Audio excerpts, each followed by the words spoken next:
once again.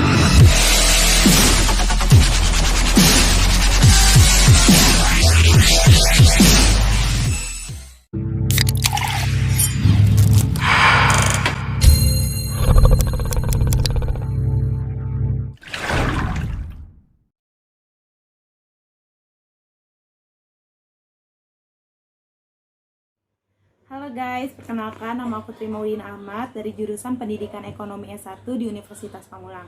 Di sini aku ingin menjelaskan tentang eksistensi dan motivasi belajar bahasa daerah di era globalisasi. Bahasa daerah di Indonesia terdapat 718 bahasa dan menurut data dari Labinika. Dan menurut Etologi Language of the World, Indonesia merupakan negara kedua di dunia yang memiliki bahasa daerah terbanyak setelah Papua Nugini. Apakah kalian tahu bahwa bahasa daerah terdahulu sering digunakan masyarakat sejak kecil karena penuturan bahasa tersebut dari orang tua mereka? Akan tetapi dengan adanya pengaruh perkembangan ilmu pengetahuan dan teknologi, membuat generasi milenial semakin mudah menggali informasi macam-macam bahasa yang mereka ingin pelajari. Seperti bahasa-bahasa yang sedang trendy pada zaman sekarang, yaitu bahasa Inggris, bahasa Korea, bahasa Mandarin, dan bahasa Jepang. Tidak hanya itu, banyak juga bahasa-bahasa mungkin yang diminati oleh generasi milenial. Dan tidak ada salahnya juga jika generasi milenial ini ingin mempelajari bahasa asing karena hal tersebut mampu memperbaiki jenjang karir mereka.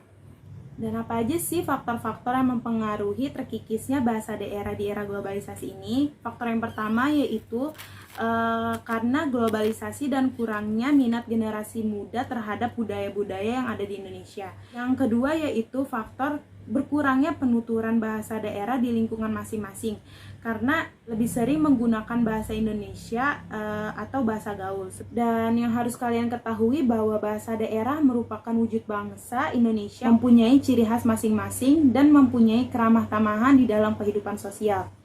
Dan motivasinya apa sih agar bahasa Indonesia tidak terkikis oleh perkembangan ilmu pengetahuan dan teknologi seperti sekarang?